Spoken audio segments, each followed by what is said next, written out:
Bienvenidos a Del Camino, donde regresamos a la senda antigua. No sé si estará de acuerdo conmigo, pero creo que en el cristianismo, igual que en la vida práctica, hay temas que simplemente son centrales, que no podemos obviar o que no podemos dejar de un lado. Hay enseñanzas que son tan trascendentales que no podemos descuidar. De hecho, el mismo Jesús en Mateo capítulo 23, hablando con los fariseos, estos religiosos de su tiempo, Él les dice: hay de vosotros, escribas y fariseos hipócritas, que cuelan el mosquito y se tragan el camello. A mi entender, Jesús está diciendo que ellos están haciendo énfasis en cosas que son secundarias, pero que a la vez están descuidando cosas que son centrales. Y creo que esto también nos sucede en nuestra vida. Agustín de Hipona tiene una frase que reza así: en lo principal, unidad; en lo secundario, libertad; pero sobre todas las cosas, amor. Hablando también de lo que es central y otras cosas que son secundarias y que simplemente podemos quizás pasar de largo o no tenemos que estar del todo de acuerdo. Pero si nos preguntasen cuál es la enseñanza central, cuál es lo más importante del cristianismo, ¿qué responderíamos? Yo creo que sin duda respondería que es el Evangelio.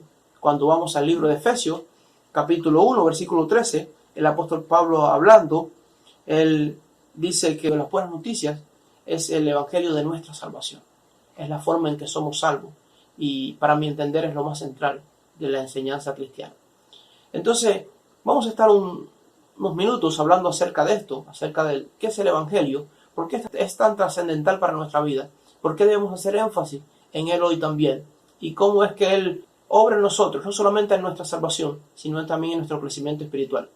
Si le interesa el tema, continúe con nosotros.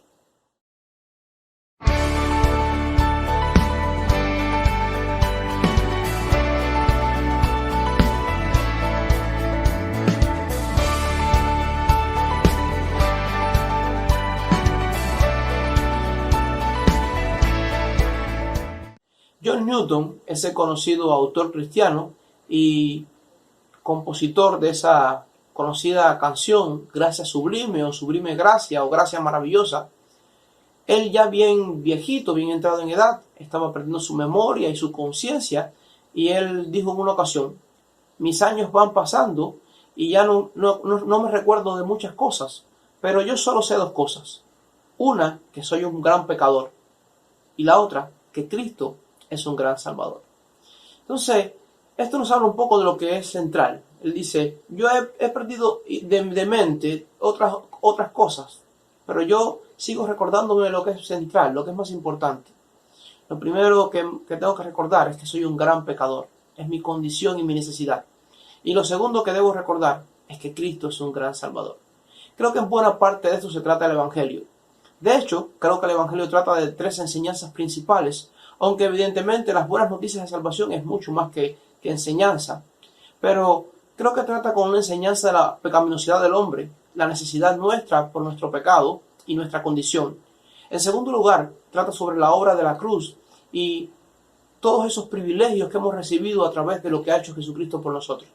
Y en tercer lugar, creo que trata con una enseñanza que se llama la autonegación, y cómo ya como cristianos, si hemos creído en Cristo, si hemos sido sellados con el Espíritu Santo de la promesa, si ya Dios nos ha regenerado y nos ha dado un nuevo corazón, ya no podemos vivir de la misma manera. Y estas son tres enseñanzas que veo como centrales en la Escritura, y de esto un poquito que quisiera estar hablándole en esta hora. En primer lugar, dijimos que íbamos a estar hablando acerca de la pecaminosidad del hombre. La Escritura hace mucho énfasis en la pecaminosidad del hombre. Si nosotros vamos a Génesis capítulo 6, versículo 5, todo un clásico, dice la Escritura que vio Dios que la maldad en la tierra era mucha y que todo designio del pensamiento del corazón de los hombres era de continuo solamente al mal. Y hagamos énfasis en esto. Vio Dios que todo pensamiento, o que todo designio del pensamiento del corazón de los hombres era de continuo solamente al mal. Primero dice que todo designio, es decir, no son algunos designios, sino que todos los designios del pensamiento, del corazón de los hombres, era de continuo. Algo que es continuo es que algo que es persistente. Solamente es que no hay otra opción al mal. Entonces esto habla de la pecaminosidad del hombre. Pero no solamente este pasaje. También en el salmista, en el Salmo 62, 2 hace énfasis en esto también. En el versículo 9 dice: vanidad son todos los hijos de los hombres, pesándolos igualmente en balanza, ellos serían hallados menos que nada. Y hay muchos otros pasajes, uno de ellos es también Romanos capítulo 3. Desde el capítulo 1 hasta el capítulo 3, el apóstol Pablo está haciendo énfasis en la pecaminosidad del hombre, y en el capítulo 3 dice: no hay quien haga lo bueno, no hay ni siquiera uno, sepulcro abierta su garganta, con su lengua engaña, no han conocido camino de paz. Entonces, estos pasajes muestran la realidad nuestra, o la realidad de la pecaminosidad del hombre. No hay nada bueno que podamos hacer, todo nuestro ser está corrompido. No quiere decir esto que somos tan malos como pudiéramos ser. Lo que quiere decir es que toda nuestra voluntad, todo nuestro ser, todas nuestras decisiones, todos nuestros sentimientos están manchados con la realidad del pecado. Entonces, algo que hace énfasis el Evangelio es que estamos bien necesitados, y es que somos totalmente pecadores. Y yo creo que hace tanto énfasis en el pecado del hombre, porque si no nos reconocemos como pecadores, esto no nos va a mover al segundo punto del Evangelio, y es que necesitamos al Salvador. De hecho, nosotros hablamos mucho del término Señor y Salvador. Decimos que Jesús es nuestro Señor y nuestro Salvador, pero no entendemos las implicaciones prácticas que tiene esto. De hecho, si yo digo que Jesús es mi Señor, estoy diciendo que yo soy su esclavo y que yo debo vivir conforme a su voluntad. Pero cuando digo que Él es mi Salvador, estoy diciendo que yo estoy en el desastre. Alguien que necesita ser salvado es alguien que está totalmente en el desastre. Entonces, esta es la primera enseñanza, pero la Escritura también hace énfasis en el hecho de que Jesucristo vino a solucionar el problema. Hace unos videos atrás estuvimos hablando acerca de la justificación por la fe, algo que es central en la Escritura, pero la Biblia habla de la importancia de la obra de Cristo. No solamente para justificarnos, cosa que para mí es lo más central, es decir, en la cruz Él cargó, y ahora hablamos acerca de esto, Él cargó todo nuestro pecado, pasado, presente, futuro, y fue cargado sobre Jesús, y toda la vida justa, pura y santa de Jesús fue puesta a nuestra cuenta. Por eso, cuando vamos a 2 Corintios, capítulo 5, versículo 21, dice la Escritura que al que no conoció pecado por nosotros lo hizo pecado para que nosotros seamos hechos justicia de Dios en Él. Esto es maravilloso y es algo que hemos recibido por la obra de la cruz. Pero no solamente se detiene aquí, no solamente termina aquí. De hecho, cuando vamos al libro de Efesios, capítulo 1, habla de las maravillosas cosas que tenemos en Cristo. Y sé que también lo mencioné el otro día, pero este pasaje dice cosas maravillosas acerca de lo que tenemos en Cristo.